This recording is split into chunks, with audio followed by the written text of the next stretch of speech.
Τελείωσε και αυτή η αγωνιστική και τολμάω να πω πως επισήμως, τουλάχιστον στο κεφάλι μου, έχουμε πρωταθλητή.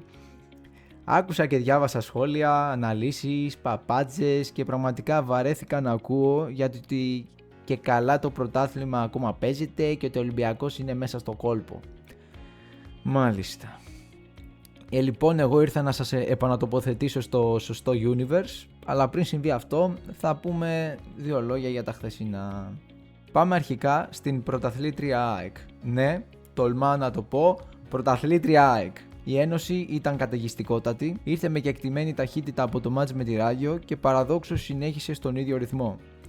Λέω παραδόξως διότι όλοι περιμέναμε πως θα κρεμάσει μετά από την υπερπροσπάθεια της Πέμπτης. Προσωπικά πίστευα ότι θα το πάρει το μάτς, αλλά με μισό 0 που λέμε. Παρ' όλα αυτά διαψεύστηκα. Ο Πινέδα έκανε τη ματσάρα της ζωής του. Βασικά, για να το πω σωστά, άλλη μια ματσάρα της ζωής του. Έβαλε και τον κολάκι του. Άλλη μια μέρα στο γραφείο για τον Μεξικανό. Επίσης, θαυμάσαμε άλλη μια αλήτικη γκολάρα από τον Κοϊτά, για τον οποίο τι είπα στο προηγούμενο βίντεο. Αν αυτός ο παίκτης έχει καλή ψυχολογία, δεν βλέπει κανέναν. Από το 3-0 και μετά ήταν για πολλά γκολ το μάτς και η γενικότερη εικόνα της Ένωσης το φωνάζει και κάνουν πως δεν το ακούνε μερικοί εδώ και πάρα πολύ καιρό. Τι φωνάζει? Είναι δικό της φέτος που να χτυπιέστε κάτω. Βέβαια, για να μην το παίζω κι εγώ μετά Χριστόν προφήτης, προσωπικά είχα εκφράσει την εμπιστοσύνη μου στο πρόσωπο του Νίκολιτς από την αρχή της χρονιάς σε προσωπικές μου συζητήσεις. Παρ' όλα αυτά, πίστευα ότι ο ΠΑΟΚ θα υπερισχύσει λόγω ομάδας αλλά και λόγω παρασκηνίου, ξέρετε, 100 χρόνια, ΕΠΟ και όσα κατά καιρούς ακούγονται. Αλλά εντάξει, εδώ που τα λέμε. Έπεσε πολύ νοσοκομείο στη Θεσσαλονίκη. Αλλά βέβαια μέτρησε και η αλλαγή πλεύσης προς την ορθότητα από τον Μάριο Ηλιόπουλο. Έδωσε τα κλειδιά στο Ριμπάλτα, κάθισε στα αυγά του και έτσι χτίστηκε μια πολύ δυνατή και αξιόλογη ομάδα.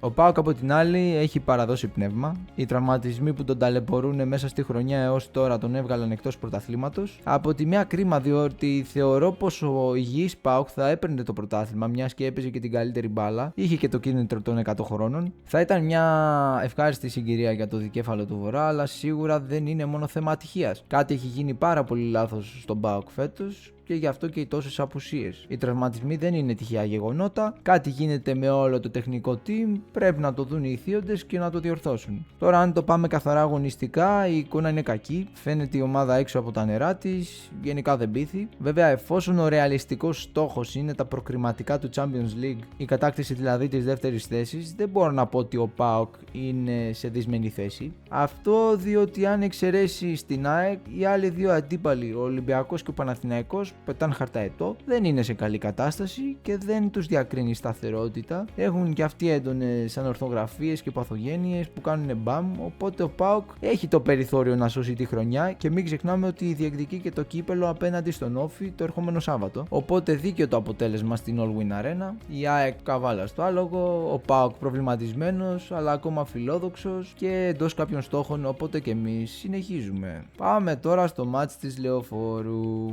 Έγινε μεγάλη συζήτηση έπειτα από την ήττα του Ολυμπιακού στο Φάληρο από την ΑΕΚ. Υπόθηκαν λόγια και σκέψεις για το Μεντιλίμπαρα από δημοσιογράφους, ρεπόρτερ, φιλάθλους και όλα τα συνεφή για την τρισάθλια εικόνα των ερυθρολεύκων, για τις αλλαγές που πρέπει να γίνουν για να φεσκαριστεί η ομάδα και να δείξει καλύτερο πρόσωπο εν ώψη του ντέρμπι με τον Παναθηναϊκό και πολλά ακόμα. Και ομολογώ ότι για λίγο πίστεψα ότι μπορεί να βλέπαμε όντως νέα πρόσωπα στην εντεκάδα, παίκτες που έχουν παραγωνιστεί, δεν ξέρω, για λίγο πίστηκα με την όλη ατμόσφαιρα πως ο Μέντι όντως θα πάει να αλλάξει κάτι. Αν αναλογιστεί κανένας και το τεφορμάρισμα των βασικών και κομβικών παικτών όπως του Τσικίνιο ας πούμε. Άμε δε τα πουστόνια στη θέση τους και οι παλιοί στην πρώτη γραμμή της μάχης. Δεν λέω ότι είναι καλό ή κακό, εφόσον ήρθε το αποτέλεσμα, κανένας δεν μπορεί να του πει κάτι για αυτή την προσέγγιση. Απλά κατά τη γνώμη μου έχουν καεί παίκτες καλοί και συνάμα επενδύσεις για το σύλλογο. Θα κάνω ξεχωριστό βίντεο για να αναλύσω τη θέση μου πάνω σε αυτό το κομμάτι. Ο Μεντιλίμπαρ ευτυχώς άφησε στην άκρη το σχήμα με τα 2-4 και επέστρεψε στην κλασική συνταγή του περσινού double. Με απλά λόγια, επέστρεψε σε κάτι ορθολογικό με βάση και το πλάνο του και το στυλ παιχνιδιού του. Δεν γινόταν άλλο με τη φαρσοκομωδία με τα 2-4, με τα half που τα βαφτίζαμε extreme και όλα αυτά τα περίεργα που δεν έβγαιναν. Αγωνιστικά ο Ολυμπιακός, ναι, μεν ήταν βελτιωμένος, αλλά ρε παιδιά, δεν ήταν και αυτά που άκουσαν τα αυτάκια μου από τις διάφορες αθλητικές εκπομπές, η αποθέωση και η παράνοια. Ο Ολυμπιακός μπαίνει στο μάτς και στο πρώτο λεπτό θα μπορούσε να χάνει 1-0. Τα ίδια παντελάκι μου, τα ίδια παντελή μου. Κάτσε να ανατρέψει σκορ μετά. Αυτό ευτυχώς δεν συνέβη, γιατί υπάρχει ο Άγιος Τζολάκαρος και από εκεί και πέρα γίνανε κατέρωθεν από μια ευκαιρία και μέχρι το 28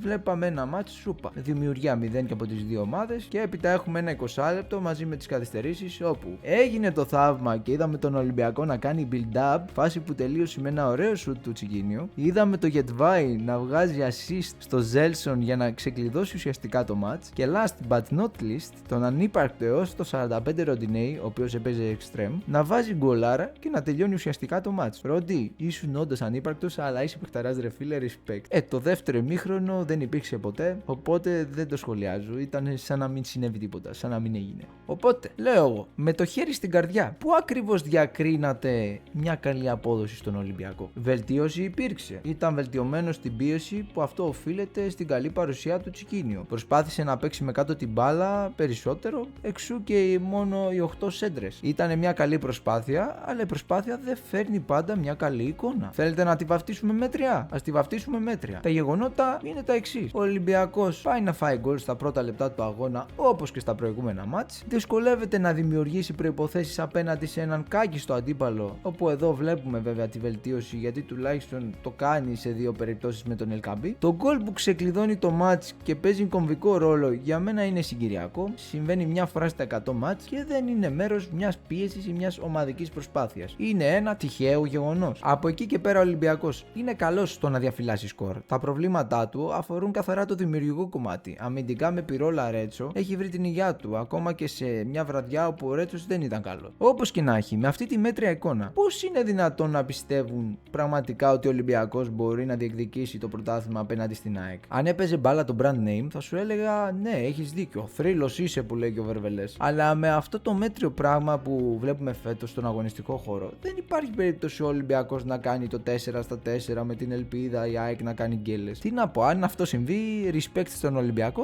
rest in peace στην ΑΕΚ. Αλλά είναι και η εικόνα της ΑΕΚ τέτοια που δεν αφήνει περιθώρια αμφισβήτησης. Πώς να το κάνουμε? Και μην ξεχνάμε πως η ΑΕΚ έχει δύο παιχνίδια με τον Παναθηναϊκό, ο οποίος είναι ένα πτώμα σε αποσύνθεση. Και στο ντέρμπι της Λεωφόρου με απογοήτευσε πλήρως το ότι δεν έδειξε την παραμικρή αντίδραση στο δεύτερο ημίχρονο. Τα λάθη, όπως είπα, συμβαίνουν και θα συμβαίνουν, αλλά δεν γίνεται να μην μπορείς να δείξεις την παραμικρή αντίδραση. Δεν ξέρω, πολύ άρρωστος οργανισμός και όλο ξεκινάνε κάτι καινούριο και όλο το αλλάζουν και τώρα τα ψωμιά του Μπενίτεθ στον πάγκο δεν είναι πολλά και αυτού και από την αρχή. Ο Παναθηναϊκός είναι ένα καλό παράδειγμα project προς αποφυγή. Είναι ένα καλό case study στο να γνωρίζεις τι δεν πρέπει να κάνεις για να εξελιχθείς σαν ποδοσφαιρικό σωματείο ή σε όποιο τομέα θέλεις. Θλίψεις πραγματικά. Αυτά είχα να πω. Πρωταθλήτρια Ελλάδος για το 25-26 ΑΕΚ. Τα λέμε στο επόμενο.